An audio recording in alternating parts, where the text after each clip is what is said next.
I'm going to come out here if it's okay. Can you hear me way back there?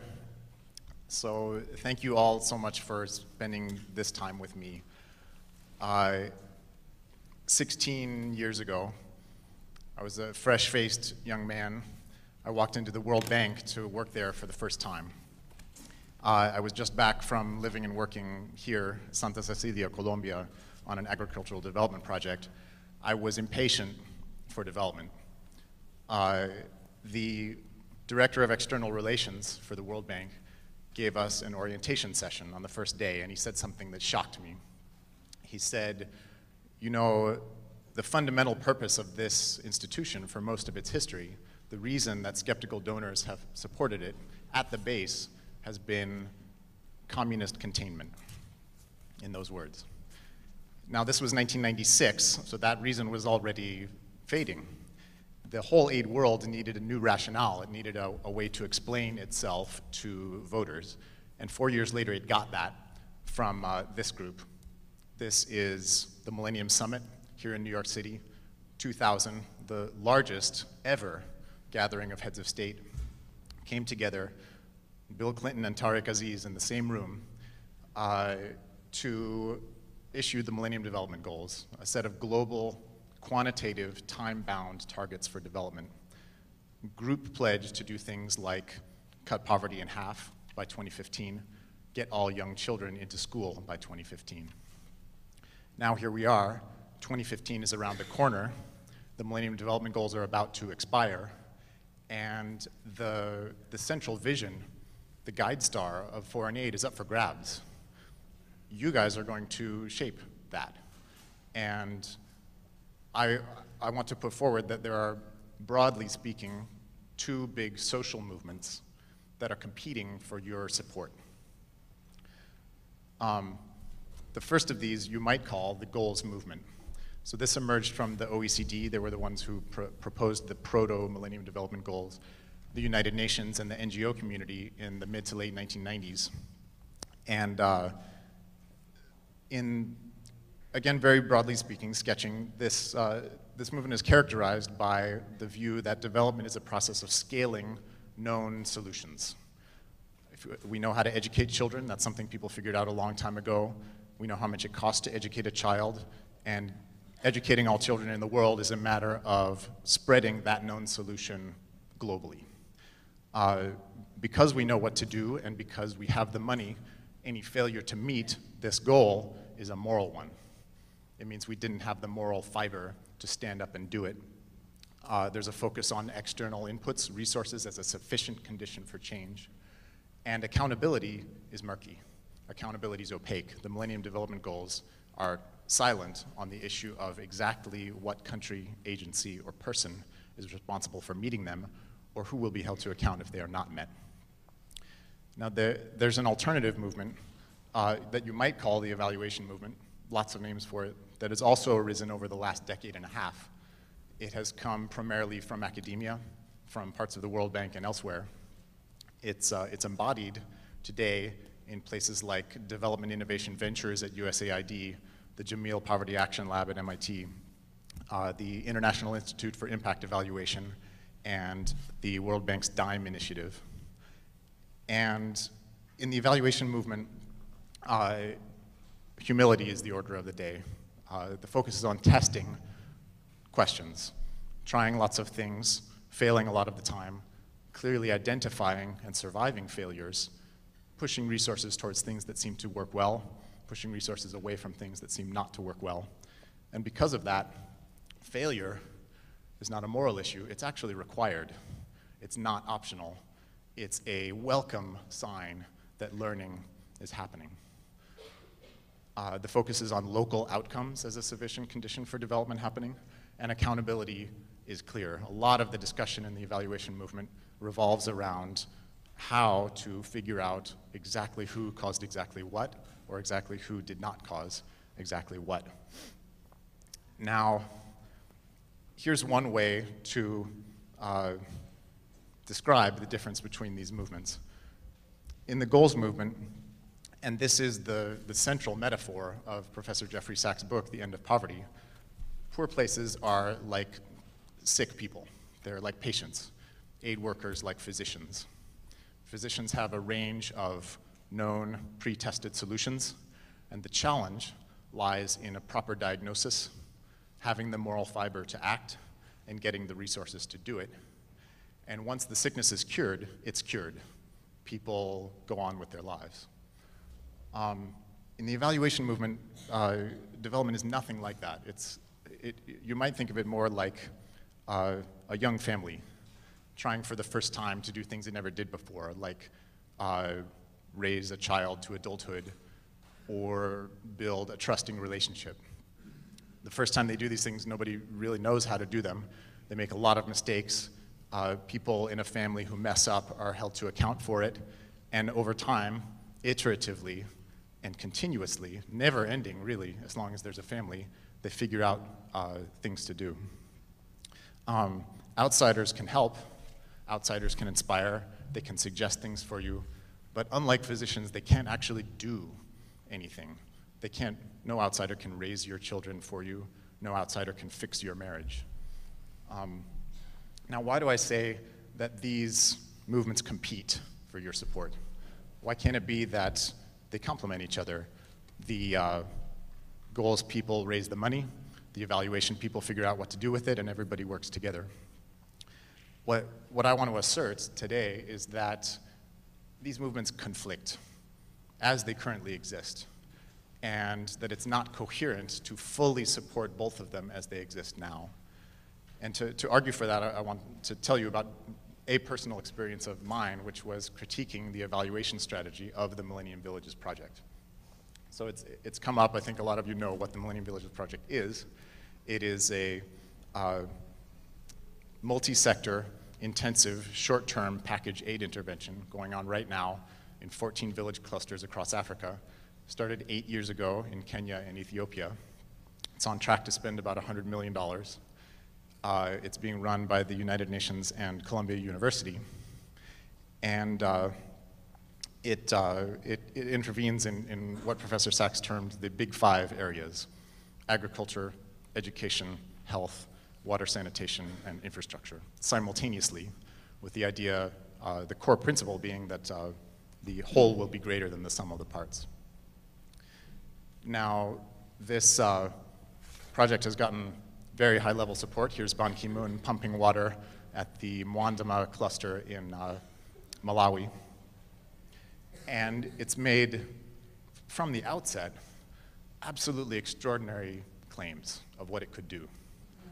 So here are some statements from 2003, 2004, when the project was just getting going, about what this project could accomplish. It said that it was a solution to extreme poverty. That's a little hard to read, I'm sorry, that it could cause isolated, very poor villages in Africa to by themselves meet these global Millennium Development Goals. That they would do this by achieving self-sustaining economic growth, that this would happen in 5 years' time, and most notably, that the effect would be sustained. That is, this would involve breaking villages free from poverty traps, which necessarily implies that the effects would go on and on after this intensive burst of aid stopped. Now, here we are in 2012, fast forward 8 years. How did it work out? Did we see self-sustaining economic growth? Have we seen poverty cut in half at the sites in 5 years' time? So the founder and director of the project in The Guardian says the project is not just successful, but enormously successful. So I would think that some of those stated goals must have happened, and we should have evidence about that. So here is the evidence brought to bear to support that conclusion. The evidence is that a lot of positive changes have occurred at the sites in several social indicators. For example, the fraction of births attended by skilled health personnel, doctors and nurses, has gone up. Now, from the standpoint of the goals movement, this is sound. This is a sound communication. It's true. I have no reason to doubt that that fact is true. And it is something to feel quite good about, that progress has happened toward these goals. From the standpoint of the evaluation movement, and I say this with sadness, this is a masterpiece of misrepresentation and opacity, because they are not telling you several things that are critical to know to properly interpret these numbers. First of all, a large part of many of these changes they're describing, changes in vaccinations, schooling, access to clean water, and skilled health personnel, are happening all across the regions they're working in, all across the countries they're working in, because this is a time of stability and prosperity for most of the countries where they're working. Thank heavens. So here's an example. Skilled birth attendants that we just looked at in Bonsaso, Ghana, one of the early Millennium Village sites in the Ashanti region. Skilled birth attendants has improved quite a lot there in 3 years of the period that the project has been working. And the project describes this as an impact, achievement, or result of its work. What they don't tell you is that this exact same indicator has been improving quite a lot all around the project. This is the rural areas of Ashanti region. Bonsaso comprises about 1% of the population of Ashanti. Now, it could be that progress in the Millennium Village is a little faster, and I'm glad to see that. I would love any woman who wants her birth to be attended by skilled health personnel to have that available. But to claim that all or even most of the change at the site is the impact, result, achievement of the project is just indefensible in light of this evidence. This goes on with several other indicators too. Here is child malnutrition, a stunting an indicator of chronic malnutrition among children under 2 years old, falling a lot at the Bonsaso site, something that's wonderful news, also described as an impact, achievement, result of the project. Here is how the exact same indicator has been changing in the rural areas of Ashanti region. And it might have helped to some degree, but this evidence is just not compatible for any reasonable, independent, disinterested observer with the heroic statement that the project caused the decline at the site. Now, what about those economic impacts that we were talking about before? Is this project creating economic value? That is it an economic development strategy, as the project asserts? Or is the project destroying economic value? That is it a charity? Is it giving money to get social outcomes that may or may not have an economic value in the future, something that I consider perfectly legitimate? I don't criticize charity. The project says explicitly it's not charity. So in order to assess that statement, we would need to know how much does all of this cost and what's the economic benefit. Unfortunately, we can't do that because there is no transparent information about how much it all costs and what the economic benefits are. On the cost side, the project has issued a wide range, actually, of estimates of the per capita expenditure at the sites. You can get that. What you can't get is an easy-to-interpret, transparent accounting of the full cost of everything, including travel, consultants, unpaid time by experts, office space in New York, in-kind contributions from corporate partners, all of that together. That's hard to find out. The benefit side is even harder because in the 8 years of its existence, this project has not released data on what has happened to incomes at the sites. You're going to hear the only information that's been collected and publicly released on that subject from Bernadette, who had to collect it herself. The project has not released any of that information. So recently, for the first time, it's actually possible to look into this subject a little further because the UK government is funding a new Millennium Village site in Ghana, far north of Bonsaso, near the border in Upper East region. And the UK government has certain transparency rules. So some of the documents to make some of these interesting calculations are online, and you can look them up yourself. I'm going to show you a screenshot from the business plan for this Millennium Village, which is based on the 8 years of experience, written by the project, and is based on the 8 years of experience that they've had. The full cost of this project, as you can see, is $27.1 million over 5 years in direct costs. What is the poverty reduction economic growth goal of this project? The Millennium Village aims to achieve substantial poverty reduction for up to 2,250 households. You've all got calculators in your cell phones. I don't need to tell you that this is $12,000 per household lifted out of poverty. $12,000. And I want to point out that in the latest Living Standards Measurement Survey in Upper East Ghana, household income per year is $360 US. Again, with the calculator, you can see that this project is executing a one-time present value expenditure of 33 times local incomes per year to lift families out of poverty. Now, is that creating economic value or is it destroying economic value? Another way to look at this is that you could take that $12,000, put it in the bank, and just on the interest, just on 5% interest, without ever touching the principal, you could permanently, certainly, triple everybody's income who they're targeting to lift out of poverty. Now, can the project do that?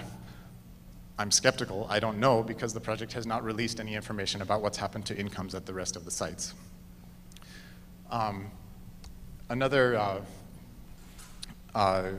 Another critical issue is that, remember those statements about the sustained impact, self-sustaining economic growth, breaking free of poverty traps.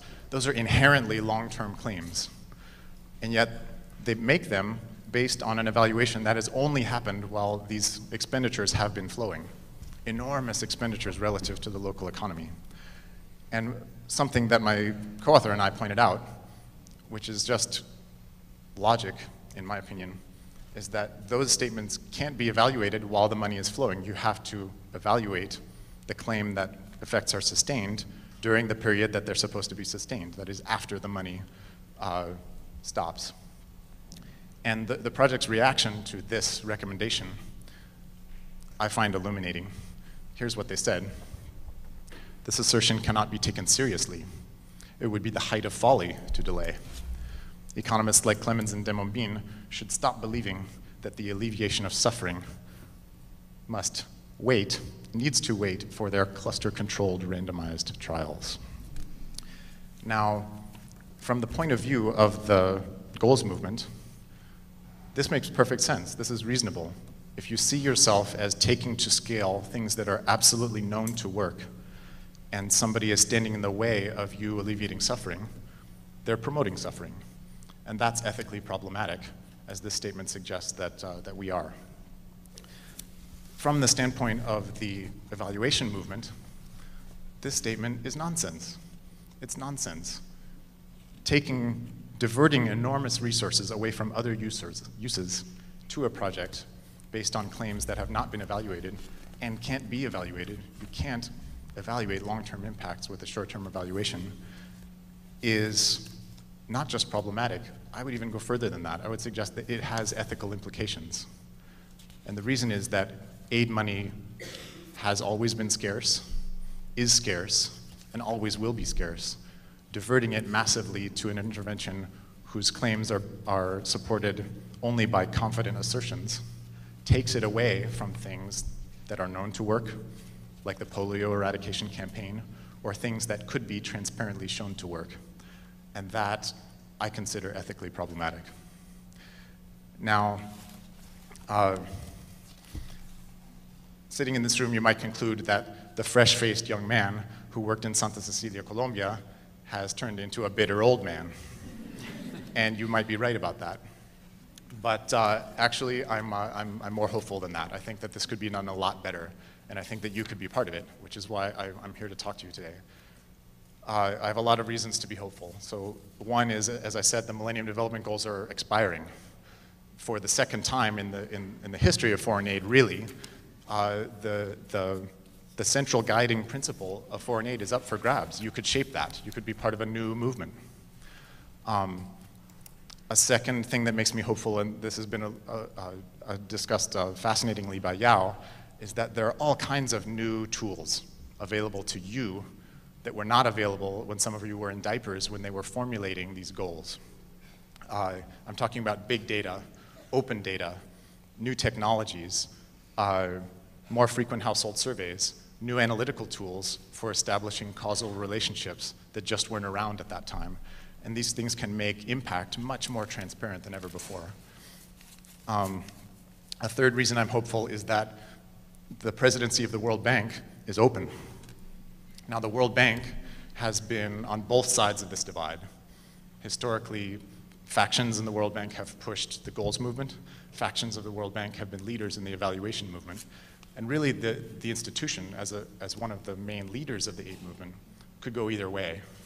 And a new president with humility and an interest in transparent data could really take it forward in a great direction, I think. A fourth reason I'm hopeful is that this is an age of fiscal austerity.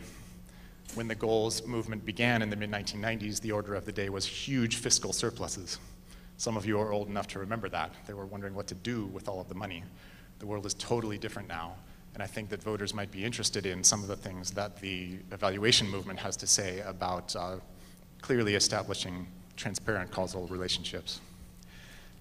And the final reason I'm really hopeful is seeing all of you here. The fact that you showed up means that you're willing to intellectually engage with these debates, decide for yourself what movement to support, and then go do something about it. And for that, I'm extremely grateful. Thanks.